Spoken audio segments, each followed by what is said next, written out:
बिस्मिल्लाहिर्रहमानिर्रहीम अस्सलामुअलैकुम। आज हम जिस मौजू पर व्लॉग करेंगे वो हैं पाकिस्तान के मशहूर सूफ़ी बुज़ुर्ग हज़रत अली बिन उस्मान अल मारूफ़ हज़रत दाता गंज बख्श, जो कि लाहौर के अंदर आपका मज़ार पाक है और अल्हम्दुलिल्लाह मैं भी लाहौर में हूँ। तो जो मैं बातें करूँगा व्लॉग करूँगा ये उलमाए कराम की रहनुमाई से और मैंने ख़ुद भी किताबों से मतालिया किया हुआ है।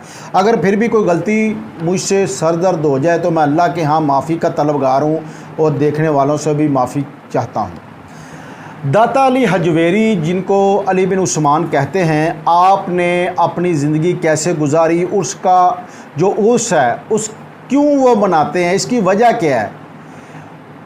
जो अली बिन उस्मान हैं दाता गंज बख्श, ये अफ़गानिस्तान से चले गज़नी शहर से और ये लाहौर में आए। किन के कहने पर, अपने पीरो मुर्शिद के कहने पर।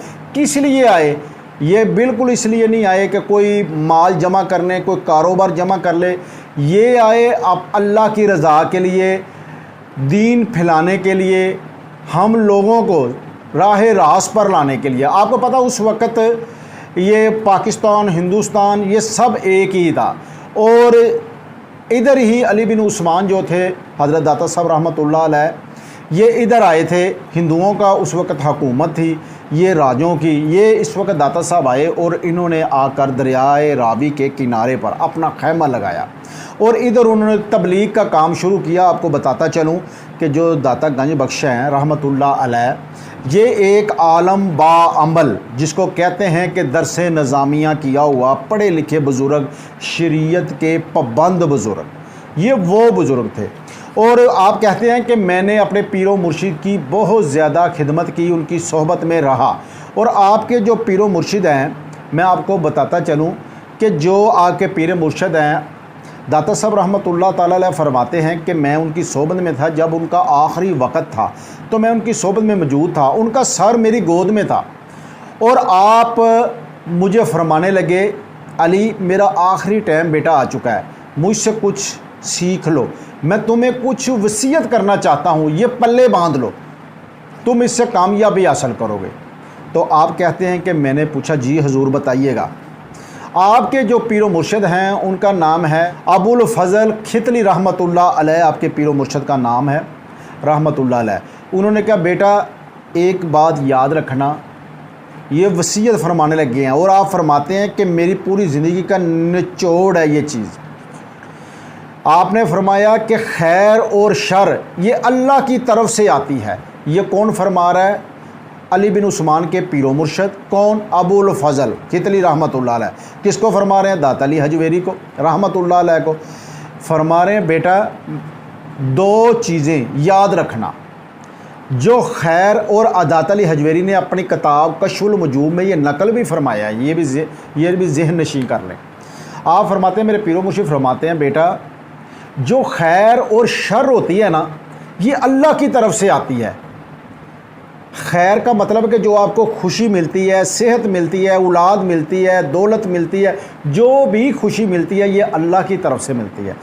और जो शर है, शर का मतलब होता है कोई बीमारी, परेशानी, तकलीफ़ें, तंग दस्ती, कोई भी चीज़ आती है, ये चीज़ें जो है ये भी अल्लाह की तरफ से आती है। आपने कहा ठीक है ज़रूर,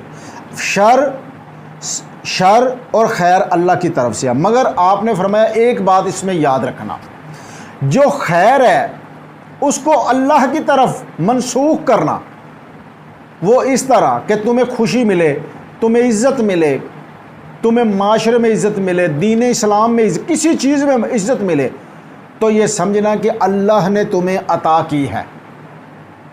और अगर तुम्हें रंज मिले, गम मिले, तकलीफ़ें मिले, किसी किस्म की परेशानियां मिलें, तो ये समझना कि ये मेरे नफ्स की जो मेरे नफ्स की गलतियां हैं या मेरी जो अपनी हाथ की किए हुए गुनाह हैं वो मेरे आगे हैं। यानी कि अपनी जो शर है वो उसको अपने आप गलती तस्लीम करने के, ये मेरी वजह से हुआ है।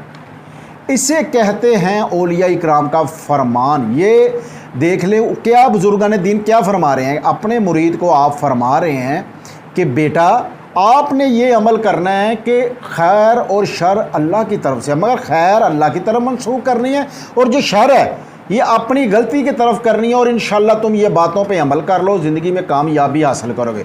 और अल्लाह ने अली बिन उस्मान हज़रत दाता गंज बख्श को ऐसी इज़्ज़त अता फरमाई कि ज़माने में आज तकरीबन 1000 होने को है कि वो उनकी इज़्ज़त में मज़ीद इजाफ़ा होता जा रहा है। उसकी वजह क्या है? इन्होंने क्या ऐसा काम कर दिया अली बिन उस्मान ने रहमतुल्लाह अलैह ने कि इनकी इज़्ज़त में इजाफ़ा हो रहा है। हम लोग तो अपने बाप की, अपने वालिदैन, अपने बड़ों की कब्रों पे नहीं जाते, मगर इनके क्यों जाते हैं? ये हम नहीं जाते, ये हमें अल्लाह ताला भेजता है। अल्लाह ताला कुरान पाक में फरमाता है फ़ज़्कुरूनी अज़्कुरकुम, तुम मेरा ज़िक्र करो मैं तुम्हारा चर्चा कर दूँगा। अली बिन उस्मान दाता साहब रहमतुल्लाह अलैह ने क्या किया?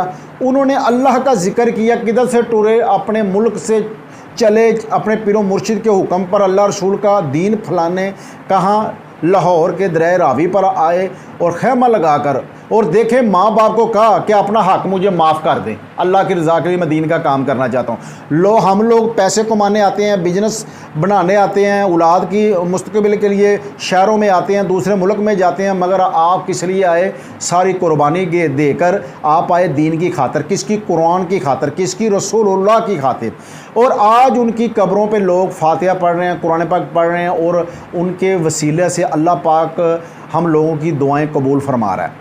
और आप देखें कि इन्होंने क्या ऐसा काम किया। ये वही अली बिन उस्मान है जिनको लोगों ने, जब आपने ये मस्जिद तमीर करवाई, बनवाई, तो जब जो मराब था मस्जिद शरीफ का, तो उलमा इकराम जो लाहौर के थे उन्होंने कहा कि ये बाबा जी ये सही नहीं है, मराब ये गलत है। तो आपने बहस नहीं की, आपने फरमाया बेटा आप मेरे पीछे आके खड़े हो जाना जब मैं मगरिब की नमाज़ अदा करूं या ईशा की। तो वो पीछे खड़े हो गए। जब उन्होंने खड़े हुए तो आपने सलाम फेरा तो क्या देखा कि सब लोगों ने अपनी आंखों से देख लिया कि खाना काबा बिल्कुल सामने मुझे नज़र आ रहा है। आप उन लोगों को ना, उन्होंने उस वक़्त ही वो आपके ताबेदार हो गए और अल्लाह का शुक्र अदा किया। ये बुज़ुर्गान दीन है, औलिया इकराम है। और आपको मैं ये भी बताऊं कि जो औलिया इकराम बुज़ुर्गान दीन होते हैं, इनकी ये शान है कि ये कुरान और हदीस के अलावा कहीं नहीं अपनी ज़िंदगी नहीं बसर करते, क्योंकि अल्लाह भी कुरान पाक में फरमाता है अला इन्ना औलिया अल्लाहि ला खौफुन अलैहिम वला हुम यहज़नून, जो मेरे औलिया अल्लाह हैं ना उनको दुनिया में ना आखिरत में कोई गमो खौफ नहीं होगा। ये कौन औलिया अल्लाह हैं? क्यों इनको गमो खौफ नहीं होगा? ऐसी क्या वजह है? इनकी एक वजह है ये दुनिया में रहकर अपनी दुनिया की ख्वाहिशें तर्क करते हैं अल्लाह की खातर, कि अल्लाह तेरी मखलूक की खातर हम कुर्बान कर देंगे अपने आप को, और वो कुर्बान कर देते हैं, दीन पे अमल करते हैं। जब अली बिन उस्मान दाता साहब आए इधर रहमतुल्लाह अलैह, तो आपको पता है हिंदुओं का राज था, तो कितनी तकलीफ़ें वो देते थे। क्या वो आराम से बैठ जाते थे? लोगों को मुसलमान करते हैं, हिंदुओं को मुसलमान करते हैं, तो क्या वो कहेंगे बाबा जी बड़ी मेहरबानी आप हमें मुसलमान कर रहे हैं? ऐसा नहीं होता। तकलीफ़ें उठानी पड़ती हैं, तशद्दुद करते हैं, परेशानियाँ उठानी पड़ती हैं, फिर जाके मंजिल मिलती है। कितनी मेहनत की आपने, कहाँ कहाँ से आपके पीरो मुर्शद, आपके जो आपके पीरो मुर्शद के पीर शेख शिबली, जुनैद बगदादी, इन्होंने कैसे ज़िंदगियाँ बसर की। आप ये बिल्कुल हरगिज़ ना नाज़रीन, मैं और आप ऐसी बात, कई लोग कहते हैं कि बुज़ुर्गों ने दीन ने किया। हमारे बरे आज़म पाको हिंद में किसने दीन इस्लाम फैलाया? आप देखें उस वक़्त तो कोई भी ऐसे कोई मौलवी हज़रात या ऐसी कोई चीज़ नहीं थी। क्या होता था? सूफिया इकराम होते थे। सूफिया इकराम क्या करते थे? जैसे आप देख लें कि शाह अब्दुल कादिर जिलानी हैं रहमतुल्लाह अलैह, दाता अली हजवेरी हैं, जैसे कि आप देख लें बाकी बिल्ला हैं, जैसे ख्वाजा मोइनुद्दीन चिश्ती हजमेरी हैं, लाखों करोड़ों बुज़ुर्ग जैसे शाह अहमद रज़ा खान फादर बरेलवी हैं। ऐसे बुज़ुर्गों ने दीन इस्लाम फैलाया, सूफिया इकराम ने। मैंने और आपने हरगिज़ ऐसा कोई काम नहीं हम कर सकते। हम तो अपने बच्चों का ध्यान रख लें, बहुत बड़ी बात है। इन्होंने दीन का काम किया है, इसीलिए आज दुनिया से जाने के 1000 साल बाद भी आपकी इज़्ज़त में, आपके मिज़ार पर लोग दुआएं करने आ रहे हैं। मैं और आप दुनिया में इतने बेहिर्स हो चुके हैं कि हम लोग तो बग़ैर लालच के कहीं जाते ही नहीं हैं। क्या जो लाखों लोग, हज़ारों लोग आपके मिज़ार पर हाज़िरी देते हैं अली बिन उस्मान दाता गंज बख्श पर या किसी भी बुज़ुर्गान दीन पर, क्या वो उनकी कोई मुराद पूरी नहीं होती? वो वैसे ही जाते हैं। और मुराद पूरी अल्लाह करता है, ये भी नाज़रीन ज़हन में रखें। कोई जो है ना वो दाता साहब रहमतुल्लाह नहीं करते, अल्लाह करता है। मगर इन्होंने नेक कमाई की होती है, दीन कुरान का लोगों का सबक दिया होता है, उसी वजह से अल्लाह पाक इनको सलामत रखता है जैसे अल्लाह ताला। तो इसीलिए जब उन्हें कब्र में सलामत रखता है तो उनके वसीले से दुआ मांगी जाती है, तो अल्लाह पाक उनकी मुराद जो ख्वाहिश है वो पूरी फरमाता है। जैसे नबी पाक सल्लल्लाहु अलैहि वसल्लम अपने चाचा जान हज़रत मीर हमज़ा के मिज़ार पर यानी कि कब्र अनवर पर आप जो शहीद हो चुके थे, तो आप जाते थे कब्र अनवर पर और दुआ मांगते थे। क्यों? कि कुरान पाक में अल्लाह फरमाता है कि 4 जो ग्रोह हैं, 4 जो दो मेरे दोस्त हैं। कौन? नबी, अन-नबिय्यीन व सदीकीन व शुहदा व सालिहीन। जो नबी हैं, जो शहीद हैं, मेरे रास्ते पे होते हैं, और जो सदीकीन हैं और जो सालिहीन हैं, जो नेक इंसान हैं, ये मेरे दोस्त हैं। ये मेरे ऐसे दोस्त हैं जो इनके रास्ते पर चलेगा वो मेरे तक पहुंच जाएगा और सिरातुल मुस्तकीम का रास्ता पर वो सीधा चलेगा। तो नाज़रीन, जो बुज़ुर्गान दीन है ये हमारे बर आज़म पाको हिंद के ये असली सेलिब्रिटीज़ हैं, जिन्हें हम कहते हैं ना सेलिब्रिटीज़ हैं, फ़लाना सेलिब्रिटीज़ है, फ़लाना, या वह सेलिब्रिटीज़ रसूलुल्लाह हैं सल्लल्लाहु अलैहि वसल्लम। हमारे जो लीडर हैं वो मोहम्मद मुस्तफ़ा सल्लल्लाहु अलैहि वसल्लम हैं।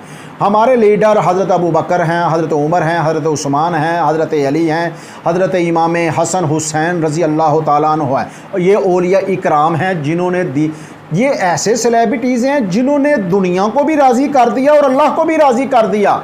हमारे जो दुनिया के सेलिब्रिटीज़ हैं ये तो अपनी फैमिली को या ज़्यादा से ज़्यादा क्या करते हैं, मसल के दुनिया के लिए भी कुछ कर देंगे, मगर अल्लाह के लिए क्या किया? अल्लाह के लिए तो वही करना है ना जो अल्लाह के कुरान और हदीस का हुक्म है। ये ऐसे सेलिब्रिटीज़ हैं।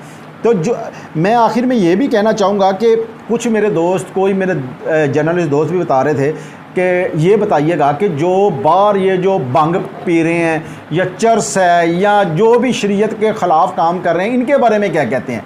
बात सुने, जो अली बिन उस्मान है ना दाता गंज बख्श रहमतुल्लाह, हरगिज़ उनकी कोई ऐसी कश्फुल मजूब या उनका फरमान मौजूद ना है जैसे कोई वली अल्लाह नाज़रीन उस वक़्त तक नहीं बन सकता जब तक वो अल्लाह के कुरान पर और रसूलुल्लाह की हदीस पर अमल ना करे।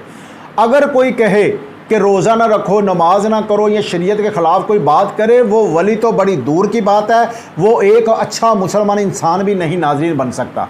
तो जो अली बिन उस्मान हज़रत दाता गंज बख्श हैं रहमतुल्लाह अलैह, इनके जितने भी औलिया इकराम हमारे, जितने भी बुज़ुर्गान दीन हैं, ये शरीयत के अलावा कभी भी कोई काम नहीं करते, ना कर सकते हैं। इनकी आप कोई भी किताबों का मतालिया कर लें, इनकी शेर व शायरी पढ़ लें, जैसे हज़रत सुल्तान बाहू है, जैसे कि हज़रत बाबा बुल्ले शाह रहमतुल्लाह अलैह हैं, जैसे कि मियाँ मोहम्मद बख्श रहमतुल्लाह अलैह हैं।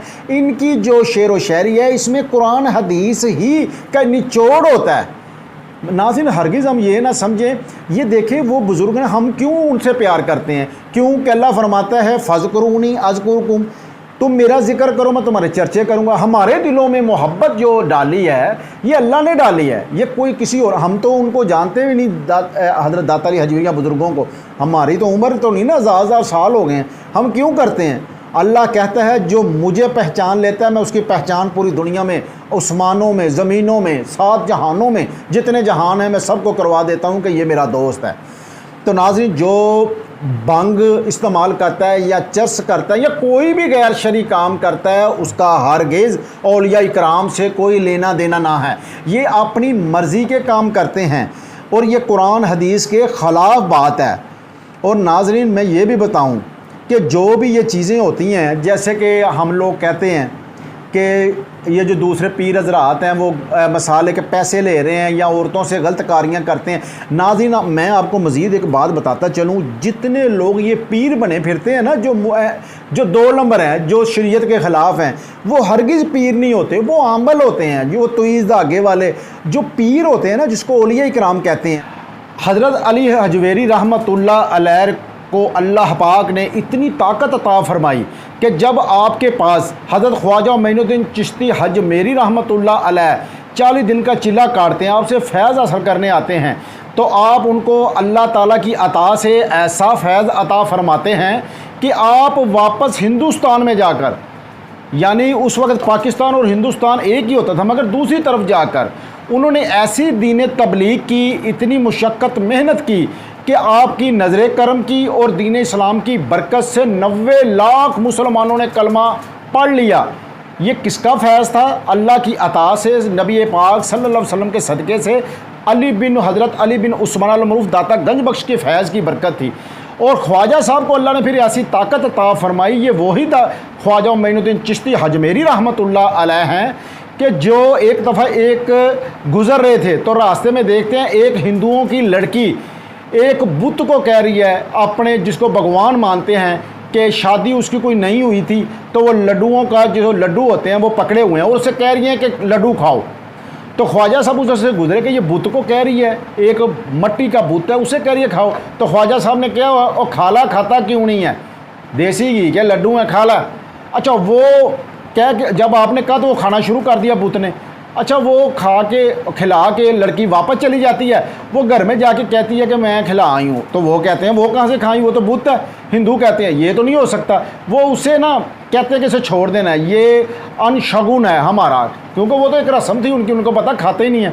अच्छा वो कहते हैं अगर खाएँ तो चलो फिर मेरे साथ। अच्छा फिर ना वो लड्डू लेके जाते हैं, पूरी उनकी फैमिली दोनों घरों की जाती है और कहती है कि कहो अब इस बुत को खाए। अच्छा वो कहती है खाए, वो खाता नहीं। इतनी देर से ख्वाजा साहब वापसी आते होते हैं। ख्वाजा मोइनुद्दीन चिश्ती हजमेरी अल्लाह की अता से फरमाते हैं, ए बुत खाओ, खाता क्यों नहीं है? अच्छा आपने इशारा फरमाया तो वो जो बुत था उसने फिर खाना शुरू कर दिया। अच्छा उन्होंने जब देखा कि ख्वाजा ये कोई बाबा जी कर रहे हैं जो मुसलमानों के कोई बुज़ुर्ग हैं, तो हुलिये से जो महसूस हो रहा था, तो उन्होंने आपकी ये करामत देखकर उसी वक्त ये कलमा पढ़ लिया। नाज़रीन जो औलिया इकराम हैं, मैं आपको बताता चलूँ, ये दीन इस्लाम की जब तबलीग करते हैं इनकी ज़बान कलब इतना रोशन हो जाता है कि ये जो ज़बान से निकालते हैं अल्लाह पूरा फरमाता है। किसी बुज़ुर्ग को किसी ने पूछा कि ये करामत क्या चीज़ है, उन्होंने कहा करामत ये है कि जो अक्ल में तस्लीम ना करे कि ये हो जाएगा। उन्होंने फरमाया करता अल्लाह ताला है मगर बंदे को वसीला बनाता है, और बंदे उसको वसीला बनाता है जो उसके दोस्त होते हैं जो दीन इस्लाम की खिदमत करते हैं।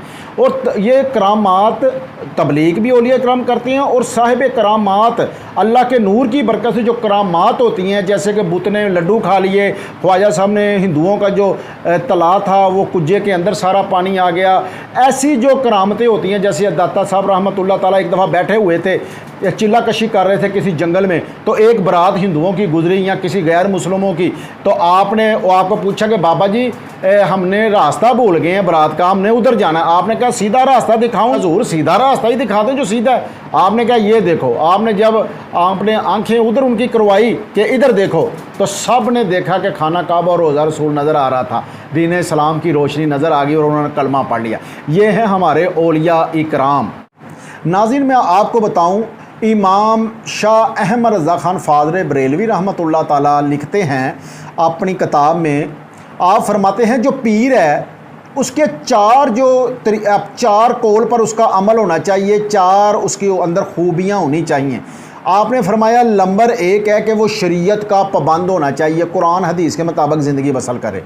नंबर 2 है उसका अकीदा मजबूत होना चाहिए, उसका अकीदा ऐसा नहीं होना चाहिए कि बद अकीदा होना चाहिए, उसका अकीदा ऐसा होना चाहिए अल्लाह एक है, रसूलुल्लाह सल्लल्लाहु अलैहि वसल्लम आखिरुज़्ज़मान नबी हैं, यानी कि नबी पाक सल्लल्लाहु अलैहि वसल्लम अल्लाह की अता से सब कुछ जानते हैं, ऐसा अकीदा बल्कि बद अकीदा नहीं होना चाहिए। और तीसरा आपने फरमाया कि नबी पाक सल्लल्लाहु अलैहि वसल्लम उसका जो पीरी मुरीदी का जो पीर है, अल्लाह का वली है, उसकी जो पीरी मुरीदी का सिलसिला है, वो उसका सिलसिला अपने पीरो मुर्शद से लेकर डायरेक्ट नबी पाक सल्लल्लाहु अलैहि वसल्लम तक जोड़ना चाहिए। सिलसिले में कोई भी वक्फ़ा नहीं होना चाहिए, अगर वक्फ़ा होगा तो समझे वो पीर नहीं है। और आपने जो चौथा बताया वो ये कि उस पीर को इतना इल्म होना चाहिए कि वो कुरान हदीस का, कि वो अपने लिए मसाइल का हल ढूंढ सके और अपने मुरीदीन के लिए। ये ना हो उसको वज़ू के फ़राइज़ का ना पता हो, उसके गुस्ल को उसको गुस्ल का पता ना हो, उसको नमाज़ पढ़ने का तरीका ना हो, और वो पीर बना फिरे, जैसे हमारे माशरे में आजकल हो रहा है। हमारे कई लोगों को यकीन करें पहला कलमा नहीं आता। हम लोग पीर पता नाज़रीन किसे समझते हैं? हम पीर उसे समझते हैं जो हमें कोई काला इलम कर दे, कोई शैतानी इलम कर दे, कोई तवीज़ लिख दे या कुछ भी कर दे, हमारा काम हो जाए, हम कहते हैं ये है पीर। नाज़रीन हरगिज़ नहीं, पीर ये नहीं होता। पीर वो होता है जो कुरान हदीस पर अमल करे। आखिर में सिर्फ मैं आपको बताऊंगा पीर कौन होता है। कश्फुल मजूब के अंदर दाता अली हजवेरी रहमतुल्लाह अलैह फरमाते हैं, अल्लाह कमी पेशी माफ़ फरमाए, आप फरमाते हैं एक बंदा 40 दिन अली बिन उस्मान रहमतुल्लाह की खिदमत करता है, 40 दिन आपके पास रहता है। 40 दिन के बाद कुछ कोई बात नहीं करता तो जाने लगता है। तो आप अली बिन उस्मान दाता गंज बख्श रहमत पूछते हैं बेटा किधर जा रहे हो? कहने लगे हजूर अब जा रहा हूँ 40 दिन हो गए। तो कह रहे कोई बात नहीं की? क्या हजूर मैंने सोचा था आप कोई औलिया अल्लाह हैं, कोई औलिया इकराम हैं, कोई करामत देखूंगा, कोई मोइज़ा देखूंगा तो आपका दीवाना हो जाऊंगा, मुरीद होऊंगा। तो मैंने तो कुछ चीज़ ही नहीं देखी, मैंने तो यही देखा आप नमाज़ पढ़ते हैं, तहज्जुद पढ़ते हैं, कुरान हदीस पढ़ते रहते हैं, लोगों को तबलीग करते हैं, मोइज़ा तो देखा ही नहीं। आपने फरमाया बेटा सबसे बड़ा मोइज़ा क्या है? आपने फरमाया तुम ये बताओ कि मेरे ख़िलाफ़ शरीयत के ख़िलाफ़ कोई काम देखा? कौन कह रहा है?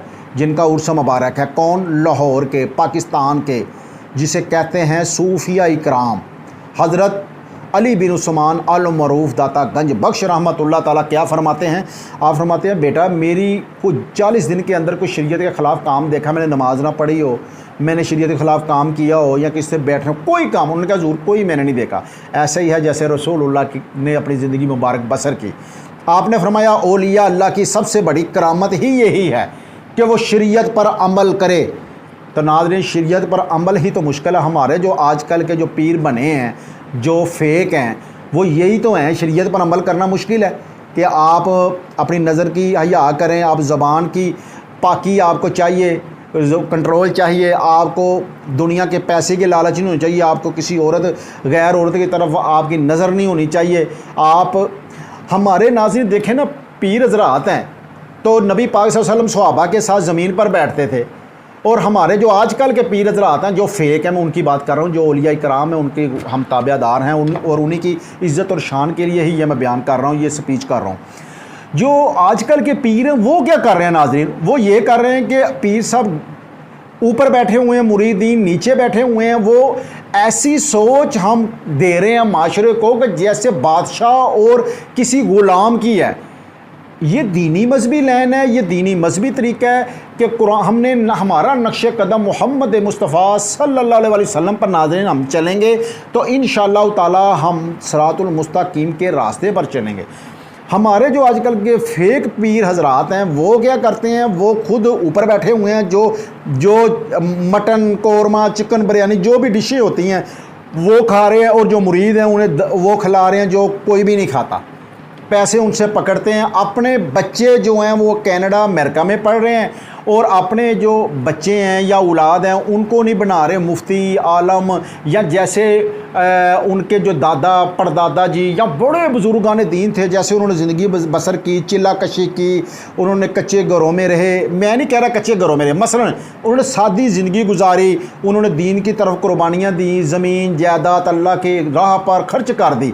और हमारे जो लोग हैं जो आजकल पीर बने हैं वो क्या कर रहे हैं? वो अपने कोई डीसीओ लगवा रहा है, कोई मिनिस्टर लगा रहा है। इसका मतलब है कि जो पीर हज़रात हैं वो भी दुनिया में अगर खुब जाएंगे, अगर दुनिया के पीछे चल जाएंगे, तो मुझे ये बताएं कि जो माशरा वो किधर जाएगा? माशरा तो फिर वो समझेगा कि ये सही है। फिर जो मगरिब करता है, जो यूरोप करता है कि पैसा पैसा ओहदा मनसब, फिर यही ठीक है। हर नाज़रीन हरगिज़ ये नहीं है, ये हरगिज़ नहीं है। जिसके पास पैसे आ जाते हैं हम समझते हैं वो इंसान कामयाब हो गया, वो कामयाब नहीं हुआ। रसूलुल्लाह फरमाते हैं कामयाब वो है, अल्लाह कुरान में फरमाता है कामयाब वो है कौन? अल्लाह फरमाता है तुम सब एक जैसे हो मगर जिसका तकवा और परहेज़गार है वो तुम में से अफजल है। तकवा परहेज़गार कौन होता है? जो नेक आदमी है। हम किसी अच्छा समझते जिसका तो पैसे हैं, दौलत है, मनसब है। नाज़रीन जितने मुझे सुन रहे हैं, मेरे दोस्त भाई बेटियाँ बहनें, वो लाजमी अपने दिल में ये सोचें कि आपके पास अगर पैसा है या कोई आप ऑफिसर है तो आपको ये नाज़रीन लाजमी अपने दिल में गौर कीजिएगा, मैं भी करूँ और आप भी, कि जिसके पास आपके पास मनसब है, पैसा है, दौलत है या कुछ भी है आपके पास, तो क्या आपको सुकून है? अपना कल्बी सुकून की तरफ आपने नज़र करनी है कि मुझे सुकून है, कल्बी सुकून, जहनी सुकून, मेरे घर में सुकून है। नाज़रीन नहीं होगा। अगर 100 में से 90% यकीन करें नहीं होगा। क्यों नहीं होगा? उसकी वजह है कि अल्लाह कुरान में फरमाता है क्या? अला बि ज़िक्रिल्लाहि तत्मइन्नुल क़ुलूब, ख़बरदार मेरे ही ज़िक्र में दिलों को सुकून है। जब खालिक़े कायनात ने कह दिया, जिसने दुनिया पैदा की है, कि तुम्हारा सुकून मेरे ज़िक्र में है, तो ये कैसे हो सकता है कि आप दुनिया के हम कामों में खुबे रहें, दुनिया में चलते रहें और हमें सुकून हो जाए? अल्लाह कुरान में फरमाता है, अल्लाह फरमाता है हर जानदार चीज़ को एक दिन अपनी असल की तरफ लौटना है। हर जानदार चीज़ को एक दिन अपनी असल की तरफ लौटना है। नाज़रीन हमने एक दिन लौटना है यहाँ से। यहाँ जैसे दाता अली हजवेरी दुनिया से गए, उन्होंने अच्छी ज़िंदगी बसर की, हमें भी चाहिए जैसे इन्होंने सूफिया इकराम ने अपनी ज़िंदगी बसर की कुरान हदीस के मुताबिक। और हमें अपने बच्चों को हमें दुनिया की तालीम भी हासिल करनी चाहिए, डिग्रियाँ भी लेनी चाहिए। मैं हरगिज़ नहीं कह रहा डिग्रियाँ लेनी चाहिए, तरक्की करनी चाहिए नाज़रीन, मगर दीन इस्लाम को सरबुलंदी के लिए करना चाहिए। देखें इधर उस वक्त भी सुपर पावरें थी, मगर सारी नबी पाक सल्लल्लाहु अलैहि वसल्लम के सदका से हज़रत अबू बकर, हज़रत उमर फ़ारूक, हज़रत अबू बकर सदीक़ रज़ी अल्लाह तआला, हज़रत उमर फ़ारूक रज़ी अल्लाह तआला, उस्मान गनी, हज़रत मौला अली शेर खुदा वजहुल करीम रज़ी, आपने उन ताकतों को शिकस्त दी। नाज़रीन सहाबा इकराम ने कैसी बहादुरी से ये काम किए। हम लोग क्या हैं, हमें तो कोई बुखार हो जाए या कोई छोटा सा मसला हो जाए, हमसे यकीन करें हमें बर्दाश्त नहीं होता। हम बच्चों को लेके, बच्चे को आराम ना आता हो तो हम हॉस्पिटल धक्के खाते फिरते हैं, क्या हो जाए, हमारा ब्लड प्रेशर हाई हो जाता है, किसी की शुगर लो हो जाती है। नाज़रीन सहाबा ने कैसे दीन फैलाया, औलिया इकराम क्या ये जो दाता अली हजवेरी थे इनको बुखार नहीं होता था, ये इनका जिस्म नहीं था क्या? जितने औलिया इकराम है नाज़रीन, कभी ये देखिएगा लाजमी अपने अंदर कि इन्होंने हमारे लिए क्या है। असली सेलिब्रिटी नाज़रीन अली बिन उस्मान दाता गंज बख्श है, असली सेलिब्रिटी औलिया इकराम है, असली सेलिब्रिटी सहाबा इकराम है, असली सेलिब्रिटी अहले बैत हैं, असली पैगंबर हैं अल्लाह के। और सबसे बड़े जो सेलिब्रिटीज़ हैं अल्लाह जल्ला शानहू के बाद हज़रत मोहम्मद सल्लल्लाहु अलैहि वसल्लम हमारे प्यारे नबी हैं। हमें चाहिए अल्लाह के फ़रमान के मुताबिक ज़िंदगी बसर करें, रसूलुल्लाह सल्लल्लाहु अलैहि वसल्लम की ज़िंदगी मुबारक आपकी ज़िंदगी मुबारक पर अमल करें। और जो औलिया कराम बुज़ुर्ग हैं, जो शरीयत के पाबंद हैं, उनकी रहनुमाई हमें लेनी चाहिए। हरगिज़ ये नहीं मैं कहता जो दो नंबर हैं, फेक हैं, जो लालची हैं, पैसे के हैं, दौलत के हैं या कोई भी हैं नाज़रीन, वो हरगिज़ पीर नहीं होते। पीर वही होता है जो आपको रहनुमाई दे, दीन इस्लाम की तरफ आपकी नाज़रीन रहनुमाई फरमाए। मैं नाज़रीन आखिर में मैं सब आपसे रिक्वेस्ट करता हूँ कि लाजमी ऐसे लोगों से दूर रहिए जो आपकी पीर का हुलिया बनाकर आपकी इज्जतों को, पैसों को लूट रहे हैं। और हम लोग जो हैं खुशी से खुद ही लुटा रहे हैं। हमें ऐसे बचना चाहिए और ये जाली पीरों के झांसे में आकर हमें असली जो बुज़ुर्गान दीन है, औलिया इकराम हैं, उनसे हरगिज़ पीछे नहीं नाज़रीन हटना चाहिए। उसकी वजह है कि ये हमारे सेलिब्रिटी हैं, यही इन्होंने हमें दीन सिखाया। आज हम अगर ये पाकिस्तान के अंदर बैठे हुए हैं, मुसलमान हैं, या ये बर-ए-आज़म पाक हिंद में जितने ज़्यादा मुसलमान हैं नाज़रीन, नबी पाक सल्लल्लाहु अलैहि वसल्लम के ये जो ग़ुलाम है, सूफिया इकराम है, इन्होंने हमें मुसलमान किया। और आज हमारे बीवी बच्चे अल्लाह के आगे सजदा करते हैं और नबी पाक पर दुरूद व सलाम पढ़ते हैं। नाज़रीन ये इनकी मेहनत का सिला है, और जो इनका मेहनत का सिला है हमें इसे सलाम करना चाहिए। नाज़रीन अब तक बस इतना ही। अपने मेज़बान शहबाज भट्टी को इजाज़त दीजिए। अल्लाह हाफ़िज़।